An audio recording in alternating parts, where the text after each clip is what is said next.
was just trying to respect the fences and make up time at the same time on the way home. First of all, I do apologise. I just slipped the tongue. I said Clifton Rush. It's Clifton Lush, obviously. Right, who'd like to ask Jock a question? Kate? Jock, is this one of the slightly strangest days cross-country you've ever had? You've stopped on both horses first. Is this one of the strangest days you've had across country where you got stopped on both horses during during your round? Yeah, it was a little bit weird, if I'm honest. It definitely worked in my favour on the first horse. He had a breather and then he got going again and he was much quicker. But it didn't work in my favour for the second horse. He was a little bit surprised to be going again, and I found it hard to get his attention on the fence. But luckily, he's a very good horse. Any more questions for Jock? Yes. Where does he get his blood capsules from?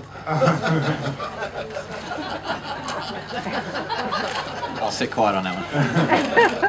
Yes. Other than the obviously being stopped, any sort of moments? Other than being stopped, any other moments sort of where you actually critical moments? I was a tad nervous when I nearly jumped the judge at the Cottesmore Leap. Probably not as you touched the judge. Yeah. And coming home, both horses actually through that last water with the two boats for different reasons. It wasn't as smooth as I would have liked it to be. But other than that, no, they were very good. Any more? Yeah, she was standing in front of the Cottesmore Leap on takeoff. I think so, but she I didn't see her until I'd picked my distance, and then I saw a red flag doing this, and then I thought, oh, I'm committed now. I go. Got him up in the air. Why was she waving at the front too? Get him up in the air.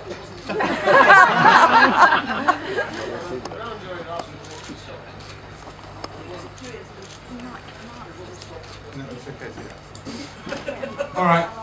Any more questions? Yes.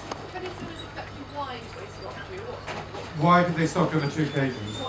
Both horses. The first horse, I think I had an awkward jump over. There you go.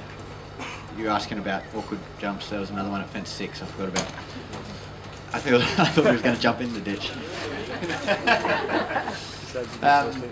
I had an awkward jump over fence 6 on my first horse, and I think he bumped his nose with his knee, and he must have done a vessel or something, and it bled, and the vet wanted to make sure that it wasn't coming from the lungs, and once he could tell, he let me go. And the second horse bit his tongue. Okay. Right, moving on to Andrew. Thank you very much to Jock. So if you could pass the microphone to Andrew. Andrew, extraordinary.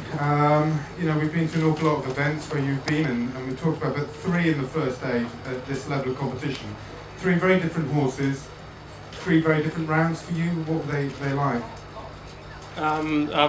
Unlike Jock, who sounded like he had a couple of hairy rides, mine felt very smooth. No,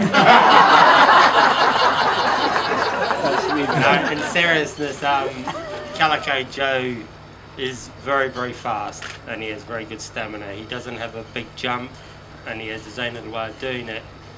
When I walked the course, I thought there's one place I would like to go long at, because I thought there were 2 big wide jumps for him up on the Dairy Mounds, and I thought that I can use it 2 ways. One, to use his pace coming home, and hopefully he'll go inside the time very easily, and the other riders will feel we can go the long way and do the time easily when they don't really understand how quick he is. And I thought I'd start off a bit fast because I kept picking up bad distances, especially at the second fence, another one at the third fence, and whether it's perhaps I was going a bit quick, or the little undulations, the little mounds, where I think the jumps were put in very clever places to try and slow us down. So it took a while for you to get the way to ride at the fences. I started to feel it was better when I thought I had a bad distance, just to keep going, and then the ground seemed to correct it. And Joe felt like he was enjoying it, and when I told him to go, he went quite happily, and I knew I was going far too fast near the end, but I thought I don't dare slow down, he might think he's finished, and it's even better if the other riders think it's that easy to get it. And then Avebury felt perfect all the way. It was only up at the road crossing, I forget what you call it now, the vertical to vertical. Yeah. I thought I was going a bit too fast and slowed him up, and then started going backwards for a while there, and I think he might have dropped into trot and popped it from trot. But otherwise he felt like he thought it was very easy, and he thoroughly enjoyed whizzing around the little mounds and turning and ducking and diving in the beginning. Nerea, it's a very difficult place, Burghley, for him with the little mounds and undulations. The times he's been here before, he's found it hard work, and when I walked the course I thought he's going to find the start really hard work. He keeps trying to jump the little mounds, and then you feel like you're jumping extra fences. But I thought he dealt very well with it. He kept very honest, and when I kept telling him to dig a bit deeper, he quite happily did. So I'm very, very pleased with the whole three of them. Thank you. Any questions for Andrew? Although I think it's a very comprehensive answer. Any questions? Oh, sorry.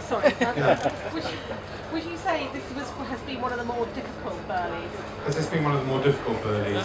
I think so. I don't think it's been nowhere near as big as some years, but I thought it's been very cleverly done to slow us down, which it hasn't been an easy thing for course designers to do with the new rule changes. And I felt riding it didn't feel like you were jumping big fences. It just felt like you had to be very alert, and I think in the beginning of the course you had to sit on your backside and ride rather than glide along. And it's a good way to do it. And to have the fences near the end weren't very big, but I think that's much harder when you're trying to chase the clock. Once as you're asking the horses to step up a gear and they're getting tired, I always find it's easier to ride them at big fences. They help themselves a bit, whereas I thought, like especially the last water, the jumps were quite small in there. You had to respect them, you had to waste a few more seconds, and that's what it's all about. Great. Could you pass the microphone over to Captain Phillips?